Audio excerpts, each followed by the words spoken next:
Listen for a moment. The birds aren't rushing. Nature isn't in a hurry. Creation still follows the rhythm God established from the beginning.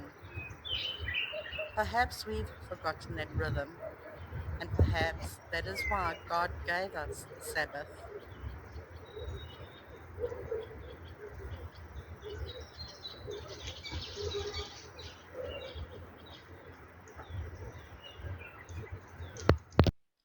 Welcome to another episode of Grounded in Nature. Over the past week, I've been thinking a lot about the Sabbath, what it really means, why God gave it to us, and whether it's still relevant for Christians living in today's fast paced world. We've become so used to constant productivity that many of us actually feel guilty when we are resting. Our phones are always within reach. Social media never sleeps. There's always another task to complete, another notification to answer, another reason to stay busy. So, is the Sabbath still relevant for us today? And as followers of Christ, is it something we should still practice? I believe that the answer is yes. God never designed us to live at full speed all the time. Right back in Genesis, after creating the heavens and the earth, God rested on the seventh day, not because he was tired, but because his work was complete and to set an example for us. He established a rhythm for humanity: work, then rest. Rest wasn't an afterthought, it was woven into creation itself.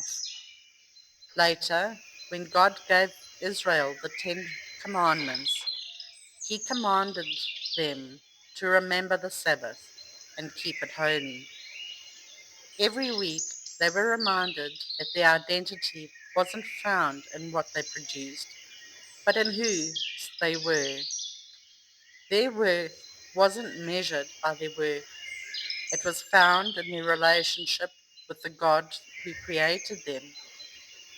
And I think that's something we desperately need to remember today. Over time, though, people turned the Sabbath into a long list of rules. What God intended as a gift became a burden. Then Jesus came. I love what he says in Mark chapter 2. The Sabbath was made for man, not man for the Sabbath. Those words completely change our perspective. God wasn't giving us another obligation. He was giving us a gift: the gift of stopping, the gift of trusting, the gift of rest and restoration, a reminder that the world keeps turning even when we pause. One of my favorite invitations from Jesus is found in Matthew chapter 11. Come to me, all who are weary and burdened, and I will give you rest. Notice that he doesn't say, come when you are finished everything, or come when you've got your life together. He simply says, come. The rest Jesus offers goes far deeper than sleeping in or taking a holiday. It is a rest for our souls, and I think that's why so many of us are tired and what we are longing for. We take leave from work and still feel anxious. We can go on holiday and come home more exhausted than when we left. Between the planning, the traveling, the packing and unpacking, and settling back into routine, sometimes we need another holiday just to recover. Because true rest isn't found by changing our location. It is found in the presence of Jesus. For most Christians, Sundays has become our weekly day of worship because it celebrates Christ's resurrection, a reminder that through him we have new life and living hope. Whether you observe Sabbath on Saturday, Sunday, or any other day set aside for worship and rest, I believe that the principle remains the same. God invites us to intentionally stop, to worship, to pray, to spend time with family, to gather with other believers, to show kindness and generosity, to lay down our endless striving and remember that God is still God. For me, one of the places I experience that most deeply is out in God's creation, standing quietly before sunrise, watching the first light spread across the landscape, listening to the birds greet a new day, watching the mist drift across the fields. Those moments remind me that God is present and that He is enough. Photography has taught me something I never, I never expected. When I'm behind the camera, I'm fully present. I'm no longer thinking about tomorrow's responsibilities or yesterday's worries. I am paying attention. I am looking closely. I am noticing the light, the colors, the intricate details that I would have otherwise missed. And I wonder if that's one reason Jesus often withdrew into quiet places.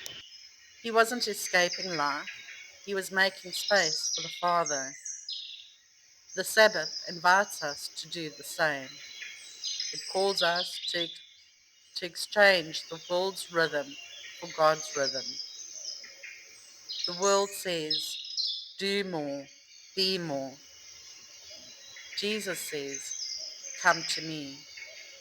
The world says your value comes from your achievements. Jesus says your value comes from being His. The world says keep chasing. Jesus says be still. When we intentionally set aside time each day and each week to rest in God's presence, we are making a declaration of trust. We are saying, Lord, I believe I can accomplish more in 6 days with your blessing than I ever could in 7 days without you. That takes faith, because resting means surrendering control. It means believing that God is still working, even when we aren't. I don't think the Sabbath is simply about doing nothing. It is about making space for what restores your soul and draws you closer to Christ. That might be spending time in God's Word, sharing a meal with family, walking in nature, sitting beneath a tree, serving someone in need, or simply watching a sunset and thanking God for another day. The Sabbath isn't meant to feel restrictive. It is an invitation to step out of the endless cycle of hurry and step into the peace of God's presence, an invitation to remember that Jesus Himself is our true rest.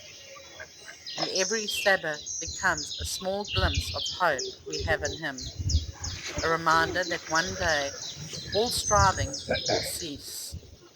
One day creation will be restored. One day we will dwell forever in God's presence. Until then, every Sabbath gives us an opportunity to practice living in that hope. So let me leave you with this question. What would it look like for you to intentionally pause this week, to put down your phone, to step outside, to notice God's creation, to spend unhurried time with Jesus? Because sometimes the most productive thing we can do is simply rest in the one who has already finished the greatest work of all. Thank you so much for spending this time with me. If this message has encouraged you, I'd really appreciate it if you would give this video a like, subscribe to Grounded in Nature, and share it with someone who may need the reminder to slow down and rest in God's presence. Until next time, may you stay grounded in God's creation, grounded in His Word, and grounded in His peace. I'll see and talk to you again soon, friends. Take care.